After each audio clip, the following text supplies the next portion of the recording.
thank you all for coming, and I certainly want to thank everybody who's part of the Sid Wainer team, because you are very much a part of our family, and we appreciate all you've done over the last 101 years, believe it or not, and that's where the story will take us as the day unfolds.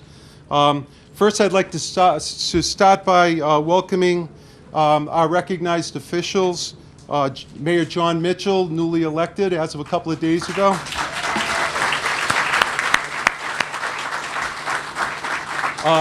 Chris Markey, our state representative. State Rep Bill Strauss.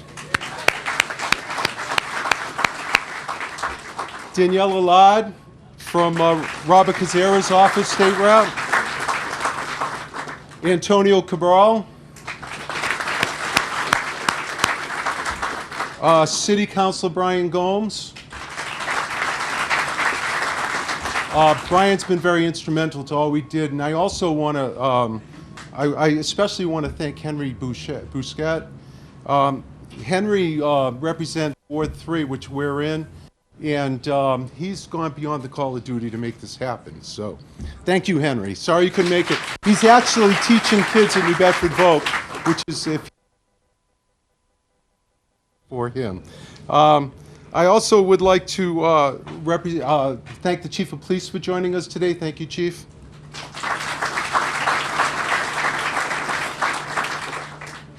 So I'd like to start by telling you a little history of the Wainer family. And this is going to be rough because I'm not good at this, but my grandfather started the company with his brother David in 1914 in the cobblestone streets of New Bedford, Massachusetts, right down where the YMCA is. In 1946, my dad, Sidney Wainer, returned from World War II and opened up Friendly Fruit at 6 Rockdale Avenue in the south end of New Bedford. It was a retail operation with a wholesale in the back, and my dad taught me work ethic. And he actually taught a lot of his work ethic, and believe it or not, you're still learning it because we pass it on to the generations. I joined the company where I was born. Last year we celebrated our 100th anniversary, and Allie said, so how many years of service would you like on your coat? And I said, well, 64 would work really well. And you can see the results of it. In 1986, I graduated Nichols College in Dudley, Massachusetts, and started a distribution company on Martha's Vineyard called Son of Sid's. It was on the bottom of Circuit Ave. And my mom, Beverly Wainer, who's here today representing my dad and my mom.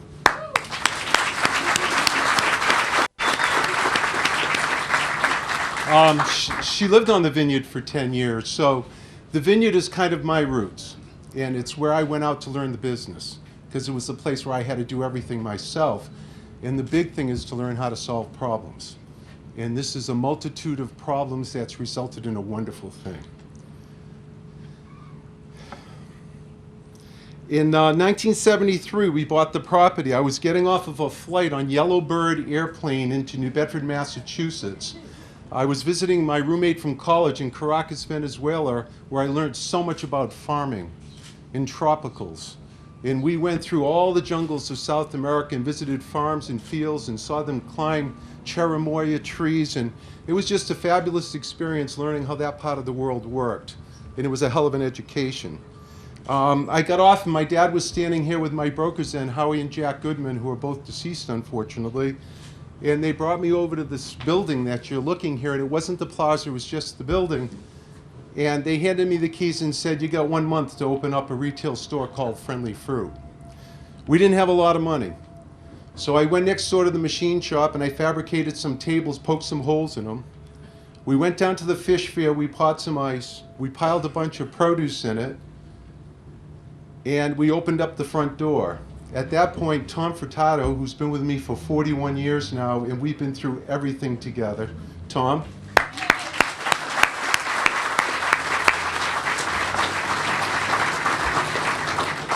Tom was my store manager. Vic Seema standing next to him. We're 39 years together. He ran the produce division, and he's the only one here that can actually say he was hired by Sid Wainer. So Vic, thanks for all you've done.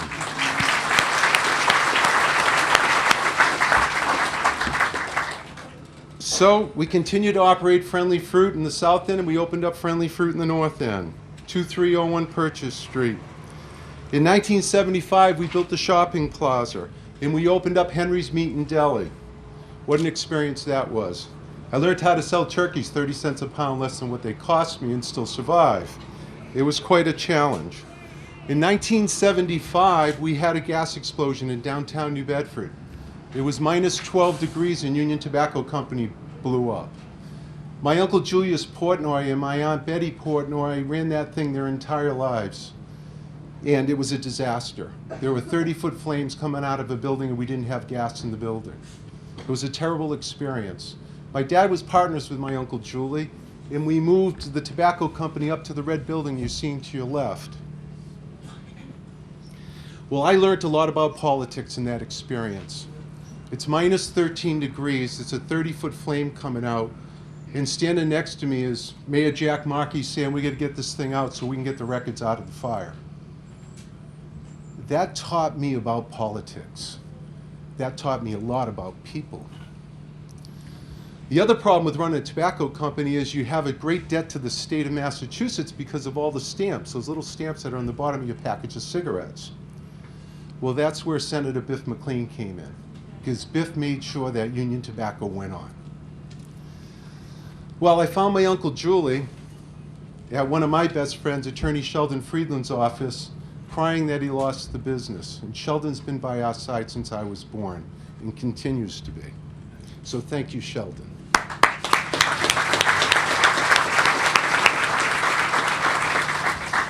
And my dad built Union Tobacco. It was a great place for him because being a diabetic, when he came back, it was very hard to deal with the pressures of building what we built. So that was a great place for him to go to work. He loved to go to work. Oh, several years after that, we sold that business. He needed a job. I said, what do you want to do? He said, I'll collect money. So I put him in the receivables department. And he called some of our customers. He had been out of the company for about 15 years. He comes back and he says, hi, this is Sid Wainer. You owe me money. He loved it. The customer didn't believe him. And it was a good place for him to hang out. So he did a great job there, and he was always by my side. Friday nights we sat and paid the bills, and that went on for many years. In the early 1980s, we moved the wholesale division to the back of this property. We continued to operate the South End store for a few years and sold it to Salteria in the South End at 6 Rockdale Avenue. 1983 was the best year of my life. I married my wife, Marion.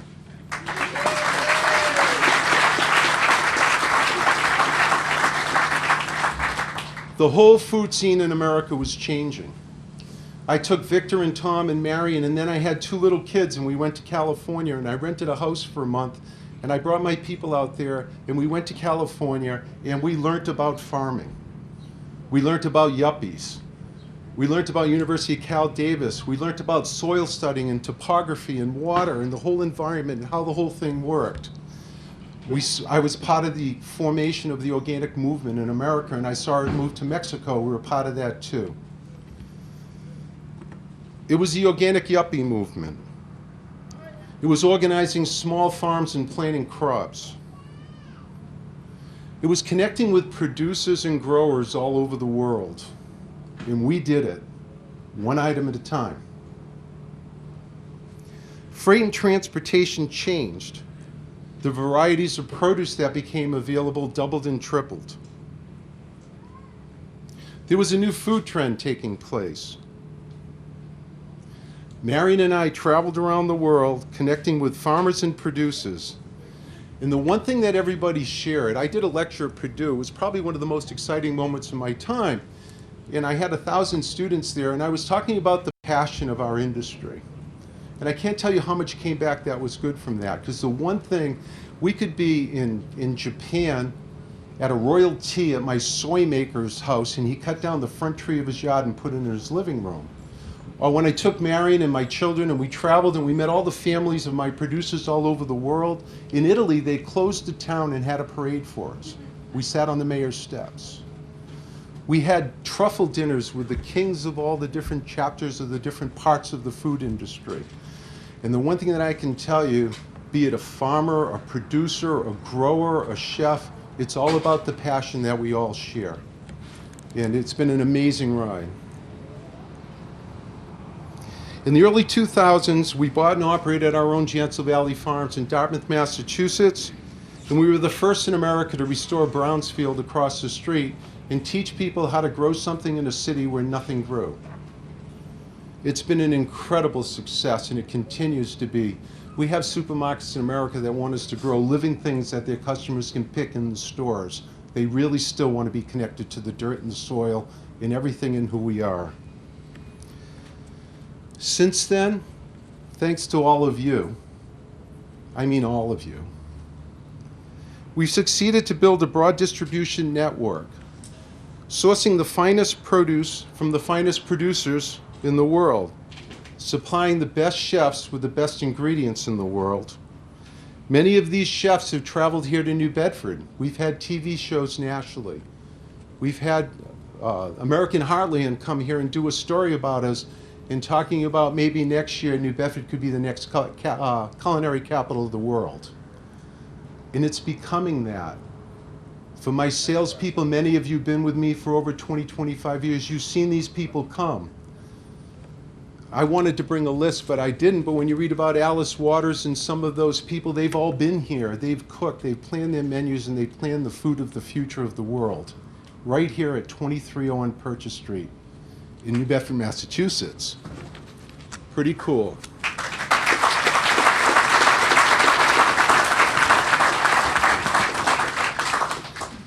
So I put together a board of advisors. And my board of advisors said to me, you outgrew your building about 5 or 10 years ago. And I see a lot of heads bobbing, yeah, we did. Especially on this side, but we did. But we continued to do it. We continued to persevere. And we continued to build our reputation and deliver the best food that America and the world has to offer. So we're taking down the old tobacco company.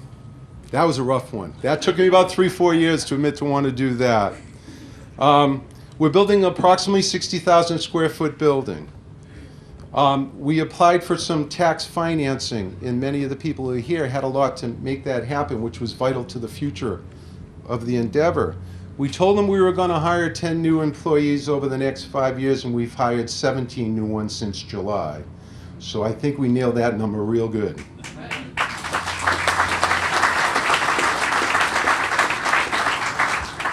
Approximately 50% of our employees are residents of the greater city of New Bedford. We're installing 50,000 square feet of solar on the roof. We're creating 400,000 kilowatts of hours per year that we're going to use here. We've experienced a decrease of 47% of our annual electric usage through energy-saving lights that equals 50 nights at Fenway Park or 120,000 homes a year. Our recycling conservation program, which involves corrugated materials, offers paper, business forms, and our transition to paperless, which is happening as we speak. We saved 850,000 trees a year, capturing over 1 million pounds of extra water that we didn't use in the creation of those boxes. We've established a rigid vehicle idling reduction strategy by reducing idling of our trucks by 36%, resulting in 33,000 gallons of fuel a year. Several years ago, as I said, we created a farm on a Brownsfield. We created a farm. The purpose of that farm isn't to grow what we sell. The purpose of that farm is to experiment with crops in this part of the world that aren't being grown, so we can teach other farms how to grow those products in the Northeast, getting them a better yield per field, per acre, in order for them to be sustainable in this short growing season that we have here in the south coast of New England. How did it happen? It happened because of you.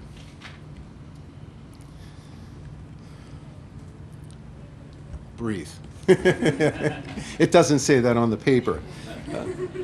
My wife Marion has been by my side, and I'll tell you, the New Bedford Zoo is really lucky to have her.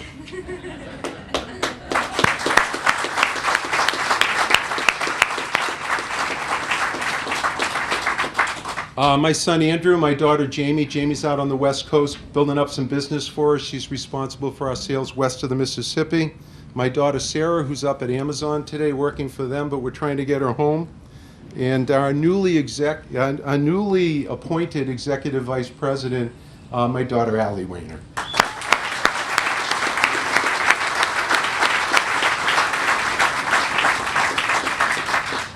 My dad and my mom.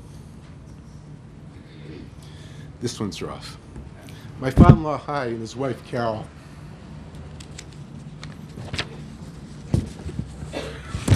That was rough when we just lost her. Tom, Victor, Klaus. Where are you, Klaus?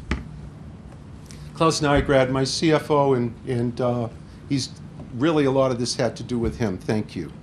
Mario, my management team, Mario Souza, Tim Ogato, Rob Rogers, Jack McGinn, Teresa Miller, who just got married. She's finishing up her honeymoon. Can't wait to get her back. Dave Prisgoda, Michelle Roderick, Kate Silver, Neil Sheridan, Joe Coletti, Doug Norwell, Erin Flynn, and Amy Murphy St. Laurent. Thank you.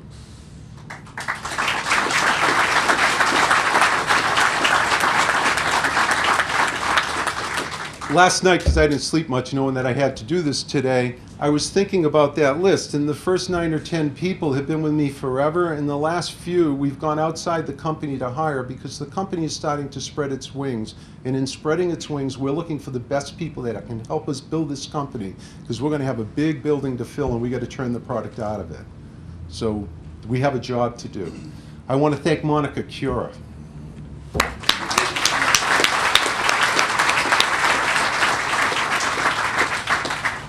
I also want to thank my friend Ed Glicksman. Where are you, Ed? Great job.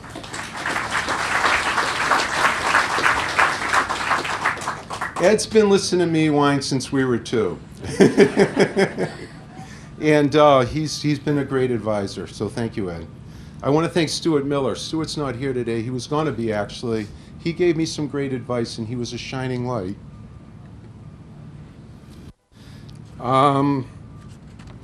I guess the most important thing now is we've got to move on to the building. So I want to thank, I tried to make a list. I guess I need to thank Shawmut Bank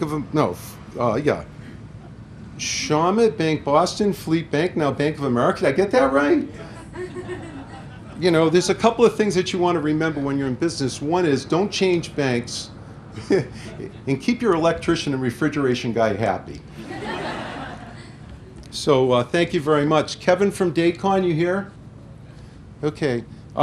Kevin's going to build our building, and he's got an incredible organization behind him, and they've been with us every inch of the way. And it was advised to me by one of my advisors, Larry Perkins, and Peter Lynch, and Stu Myers. They all have an expertise. One ran 4,000 supermarkets, and one bought 32 companies in the food distribution business, and the others like all about banking and insurance. And we were recommended to use Daycon, and I know why. So we're looking forward to you to be finishing the building 2 months early. No pressure. Did everybody in the city of New Bedford get that? Get that, counselor? Huh? Okay, good. But without the bank and without the builder, we don't get a building, and it's probably in that order. So thank you all. I guess it's time to give everyone else a chance at the mic. But thank you all for coming. Thank you all for your hard work.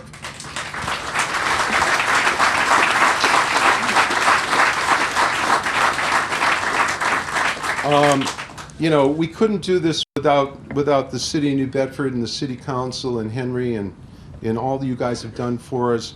We couldn't do it without our state representatives that go to Boston every day, and that's not a fun ride, because when we opened Boston, I did it every day for 10 years. It's pretty miserable, but you do it because you love what you do. So without any further ado, I'd like to introduce State Rep Chris Markey.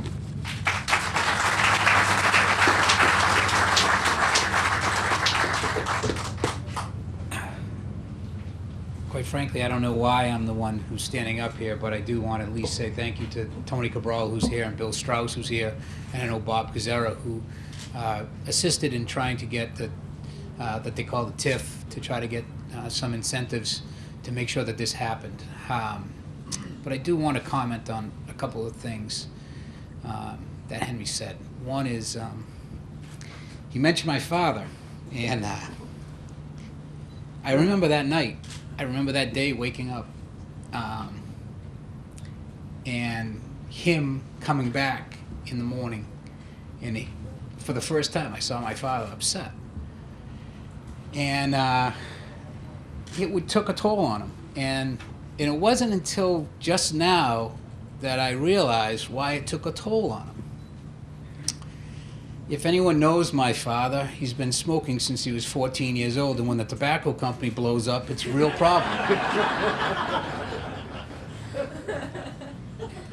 And that's where he got, at the same time, that's where he got his baseball card collection, in which he would literally sit in the car, open them all up, take out the gum, and throw it away before he got in the house, because my mother yelled at him and said, "We're not having that gum in the house with all the kids around." So he would sit in the car, and we had 1974, 1975, probably 73 as well, a whole stack of cards. And he actually had those cards until probably 1989, 1990. And Tom Burke said to my dad, "Hey, my kid collects cards now." So my father says, "Hey, let me just take these cards. They're like 20 years old. I don't know what they're worth." Well, then Jay Burke goes and sells them for about $2 or $3 grand. This is classic. My father was never a great businessman, but there are many things that I did learn from him, and one of them is trying to help people. And as I listened to Henry speak, and this is more to the employees, that you can see the genuineness of him. You can see his honesty. You can see his passion. That's something lucky. That to work for a guy like that, you are incredibly, incredibly lucky. That is something that no college can teach you, no MBA can teach you. That's something that is just an amazing attribute to have.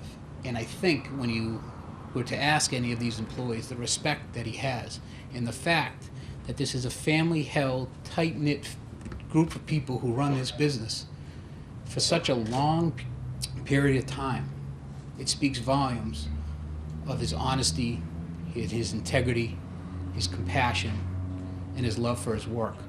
So with that, I just think it's amazing to have that opportunity to work for somebody. So you should be grateful for the opportunity you have to work for a guy like Henry.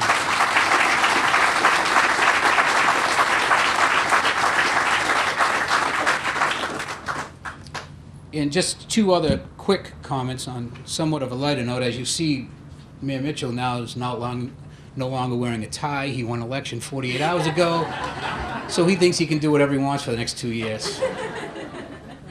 And as I listen to Henry speak, I'm thinking, here's a guy in the 80s packing up his family, traveling to California, and now he's got this great business and he's doing wonderful things. And I'm thinking, geez, if I did that with my wife, she'd kill me, number one. Two is to go hang out with farmers and talk about those things. I'd say, this guy's going to be a pothead, right? And he gives no example of that. There's no indication of it until he says, "That's pretty cool, man," right? It all comes out. So with that, I would just like to say on behalf of the delegation from the State House, we couldn't be more honored to help in this project. And I know how important this is to all of you as employees and all of us as people in the community who want to see this company grow, because there are literally two companies in New Bedford that are known worldwide. Titleist Golf Balls and Sid Wainer. You can go anywhere on the East Coast and you can see these trucks. I was in a restaurant in Washington, D.C., and I saw a truck go by. And I was like, that's pretty cool. So I just want to say that keep that in mind, how privileged you are to work here and how privileged we are to have this in our community. Thank you very much.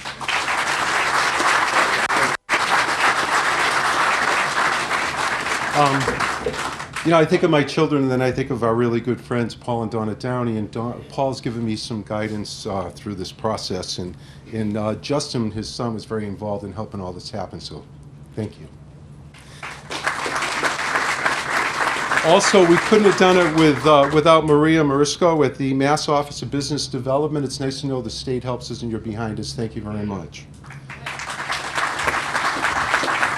And lastly, Derek Santos and Ramon, you guys were spectacular through the whole process. It's easy to be critical of something. It's much easier sometimes to be critical than to be positive and supportive of it. We've got a lot to do here in the city of New Bedford. It's happening. I had the good fortune, thanks to Marion, of addressing all the new school teachers that moved into the city of New Bedford, the Buttonwood Park Zoo.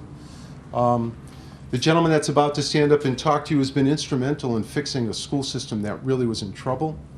I know his vision and his leadership. I wouldn't have started this project if I didn't have his support. Ladies and gentlemen, I'd like to introduce you to Mayor Jon Mitchell.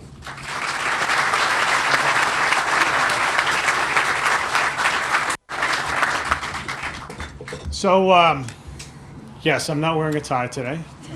I was instructed that during the campaign I should lighten up a little bit and project a less rigid aura, and so I'm just sort of sticking with my new habit, at least temporarily. So this is a great turnout. This is a really fun event. I think this is the largest crowd I have seen here, except on every Saturday morning at about 10 o'clock when they put the samples out. But it's close. It's close. Before I talk about the business, I do want to say thanks to a number of folks who were instrumental in moving this project and many others along. We have the tax increment financing program in the city, which offsets the future tax obligation of the developer when they create jobs, when they create New Bedford jobs. And that's what this is about. It's about retaining jobs here in the city. It's about growing more jobs. And Henry's right. He's already beaten us to the punch. They've already hiring up, and since we put the plan in place, and hiring up more folks still. And it's a story that has been told again and again and again in our city of late. You've probably all heard my campaign pitch about how many jobs have been grown in the city, and I won't have you suffer through that same pitch again. But the growth is all very real here, and it's real because of the terrific business environment that we have here, most especially because of the hard work that business leaders like Henry and others have devoted to growing their businesses in this spot. And it's also a tribute to the hard work of the folks at the Economic Development Council, led by Derek Santos and Ramon Silver, who are here today. I think Angela Johnston is here today. Getting these deals done can be very complicated, and Derek has done an amazing job in keeping all the pipeline going, because there really is a pipeline of growth here, and it isn't. We've talked about the growth over the last few years. There's more to come. It keeps coming, and it's a very exciting time in New Bedford right now. So, because every one of those jobs, every one of those new jobs, allows a breadwinner to put a roof over his family's head, to send his kid to college, and to live the good life here in our city. So I just want to say thanks to Derek and his team at the EDC for making that happen.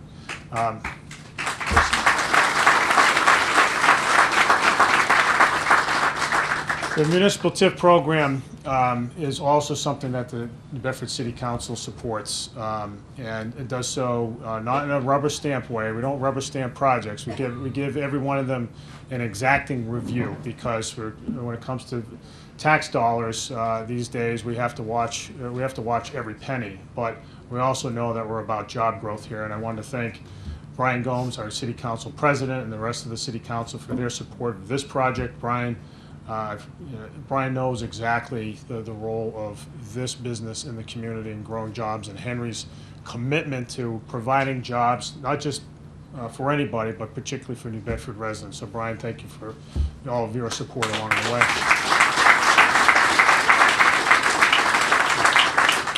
And I want to thank our state delegation, Tony, Bill, Chris, all who are here today. There's a state component to this program as well to kick in even more, which is great when the state and municipality can work together to provide those kinds of incentives to retain and grow more jobs. All the better. So thank you guys for making that happen. So let me just say a couple things. So understand this. This is a very real expansion. The Wieners could have done this somewhere else. They could have.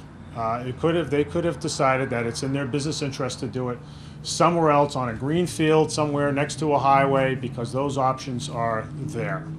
They are doing this in part because of the work that the city has done to create incentives, but fundamentally, it is all about their commitment to the city.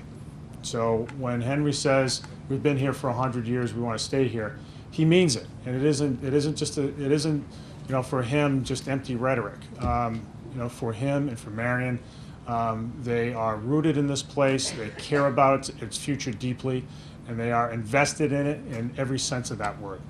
And so I really want to say, as corporate citizens, you can't ask for any better. I mean, they hire New Bedford residents. They go out of their way to do that, to train people up, to give them good jobs, and give them good opportunities to grow professionally. And then they are enormously involved in the civic life of the community. Henry mentioned Marion's work at the zoo. Marion has been instrumental in the rebounding of the zoo over the last few years. I mean, I can speak to it directly.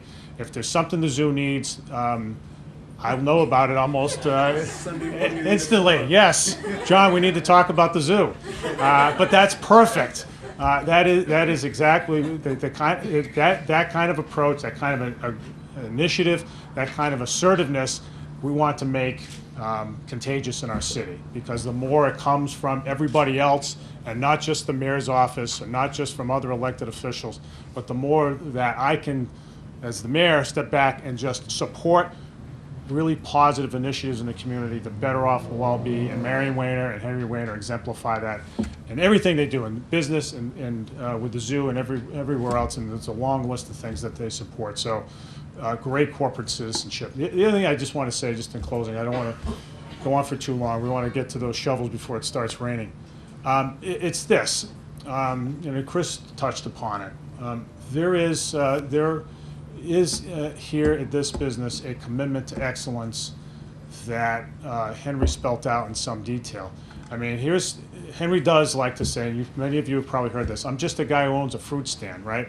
Yeah, sure. Yeah, he's just a guy who owns a fruit stand. It's a little bit more than that, and it's to his credit for having the vision to grow a traditional business, the kind of business that has existed for centuries. Fruit stands have been around for a while, but yeah, to go out to California and to go to other places, South America, and hiking the Amazon, whatever you did down there, Henry, to find ingredients, to find a way of growing, to find ingredients we can't pronounce, to embrace a revolution in the way Americans consume food and get out ahead of that, and to do it right here in New Bedford is pretty remarkable.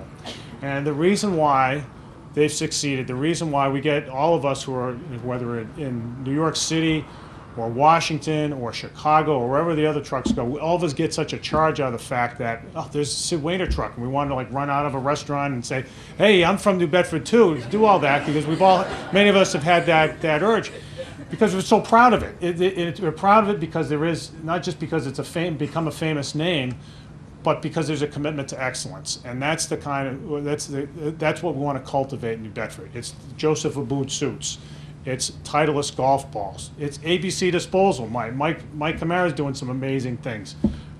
It's that kind of commitment to doing things the best here. That's where we need to be. Good enough is not good enough anymore in New Bedford. We want to be the best at it. And it's leaders like Henry who are raising the bar for everybody else. And so that's why we're proud of this business. That's why it's so successful.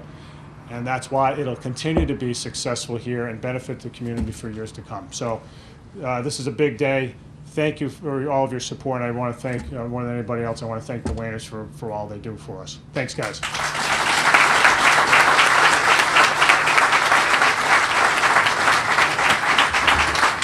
In closing, I just want to thank Senator Mark Montigny. He was also instrumental in making this happen, and he really wanted to be with us today. So if I could have our original management team with the city councilors and the state reps grab a shovel and join us. Don from the bank, if you could join us, please. Kevin from Dacon, join us, please. And we'll shovel some dirt. Come on, guys.